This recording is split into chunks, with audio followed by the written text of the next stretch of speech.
Depende din boss, pag napalitan na yung panggilid niyan, sobrang takaw niya sa gas, lalo na kung waswasero ka pa. So yung comment ni boss, galing to dun sa video ko na tungkol sa Honda Click sa pagiging matipid sa gasolina. And yung kinoment niya is totoo. Silipin nga natin yung gas consumption ng mga motor ko. Itong Aerox, check natin. Naka NCY to na full set eh.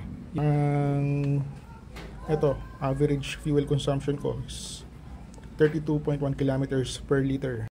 Itong Honda Click naman is 39.3 kilometers per liter. Naka-performance parts din yung Honda Click ko, pero di ba, ganun yung konsumo niya. And hindi ako waswas gumamit dun sa Click na yon. Plano ko nga kabitan nyo ng Santal Products na full CVT set para mas tumipid.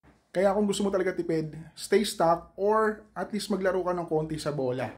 Hindi kailangan mag-upgrade pa natin sa performance parts. Hindi yan para sa lahat. Gaya yung Aerox ko, meron akong season na stock season, tapos meron akong performance season, kagaya ngayon, naka-full NCY ako. Kasi gusto ko makaramdam ng konting performance pa. Pero pagka tipid mode talaga, bumabalik ako sa stock settings.